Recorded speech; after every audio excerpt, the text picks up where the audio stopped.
When you think about the American South before the Civil War, what comes to mind?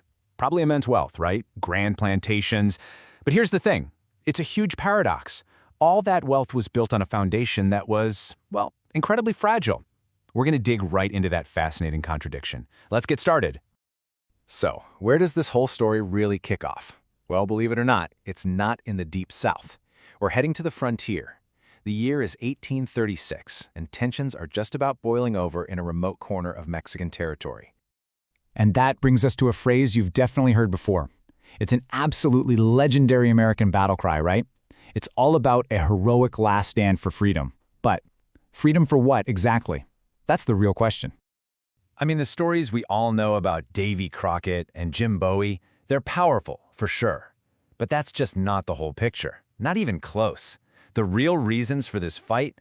Oh, they were way more complex. We're talking about land, power, and the entire future of a very specific economic system. All right, so let's pull back the curtain on the Texas Revolution. Let's see what was really going on behind that famous slogan. Okay, so here's the quick backstory. It all started out pretty straightforward. Back in 1821, you've got a newly independent Mexico that's actually inviting American settlers in with these sweet land deals. But fast forward to 1835, the Mexican government changes things up. They want to centralize power, get rid of the local state legislatures, and for the American settlers, that was a huge red flag. They saw it as a direct threat to their way of life, and boom, they revolt, declaring independence just a short time later. But here's something you might not know. Going to war wasn't a sure thing. The American settlers themselves were split. You had the War Party, led by guys like Sam Houston, who were all in on complete independence. But then you had the Peace Party with Stephen Austin, who thought, hey, maybe we can work this out. Maybe Texas can do just fine with a little more freedom inside Mexico. Well, as you can probably guess, diplomacy didn't work out. Mexico's president, Santa Anna, decided to just crush the rebellion with force. And this is where things get brutal. First, the Alamo falls. Then, and this part often gets overlooked, about 350 Texan prisoners are just executed at Goliad. These stories, which got a lot of play in American newspapers, just lit a fire under the Texan cause, and it all led to Santa Anna's stunning defeat at San Jacinto only a month later. So, there you have it. The war for Texas independence is won. But to really get why it happened in the first place, we've got to look closer. We need to look at who was actually there and what kind of economic system they were willing to fight and die for. And if you look at the numbers from 1835, the story becomes crystal clear. You've got nearly 30,000 American settlers who flooded into Texas. Compare that to just 3,000 Mexican residents.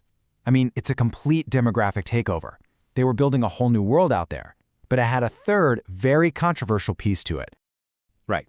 Those American settlers, they didn't come by themselves. They brought with them 3,000 enslaved African Americans. Now, this was a massive problem because it was in direct violation of Mexican law. Mexico had already abolished slavery. The settlers had managed to get a temporary exemption, but once that was gone, well, suddenly protecting the institution of slavery became a core reason for wanting independence. And this is where the story gets much, much bigger than just Texas. See, this drive to expand slavery, that was the engine powering the entire Southern economy. So to really get it, we need to pull the camera back and look at how the South was actually run. You see, on paper, the South was a democracy, but in reality, it was a democracy that was totally rigged to protect the interests of a very small, very wealthy group of people, the elite planter class. Okay, take a look at this. This chart of Alabama's state revenue is just wow. It tells you everything you need to know. Where did the state get its cash? A massive 70% came from taxes on just two things, slaves and land. And who owned most of the slaves and the best land? The planters. So for all the talk about the common man, the entire system, right down to the taxes, was built to serve the institution of slavery. And they were clever about how they kept control. They used all these little legal tricks. For instance, some states taxed land by the acre, not by how much it was worth. So think about that. A small farmer with rocky, useless land paid the same tax per acre as a rich planter with prime riverfront property. It's crazy. They also had these things called fence laws, which basically forced the small farmers to pay for fences to keep their animals from wandering onto the planters' giant, unfenced fields. Every rule, every law was designed to push the cost onto the little guy and protect the wealth of the planter class. And look, this system worked. In a way. It created a ton of wealth. But, and this is the big but, it also created this huge, deep paradox that made the whole Southern economy way more fragile than it looked. Get a load of this number. It's pretty shocking. In 1860, right before the Civil War, the average white man in the South was 80% richer than the average guy up north. 80%! So if you just looked at the surface, you'd think the South was absolutely rolling in it. But here's the catch, and it ties right back to that political system we were just talking about. Where was all that Southern wealth? It was almost entirely locked up in just two things: land and enslaved people. If you take the value of slaves out of the equation, suddenly the average Southerner is actually poorer than the average Northerner, only about 60% of their wealth. See, the North was moving forward, diversifying, building factories, banks, you name it. The South, they were just doubling down on this one system. And this wasn't some kind of mistake. It was a deliberate choice. It was an ideology. I mean, just listen to this quote from a Texas senator in 1861. He basically says, "We don't want cities. We don't want factories. The Southern elite truly believed that as long as they had cotton, sugar, and tobacco, they could rule the world." And the results of that way of thinking? Well, they were huge. The South didn't invest in technology and roads and anything modern, really. The European immigrants who were flooding the North with new skills and labor, they stayed away from the South. Why would they go there to compete with slave labor? So by 1860, you get this incredible statistic. The entire South was producing only 10% of all the manufactured goods in the United States. So this all brings us to the final, really crucial point.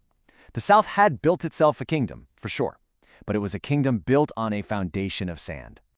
Really, the best way to think about the South at this time is as an economic colony. Think about it. They produced all the raw materials, cotton, and more cotton. And who bought it? The industrial North and Great Britain. And then who sold the South all of its manufactured goods, its banking services, its shipping? You guessed it, the North and Great Britain. They were completely dependent. So here's the bottom line.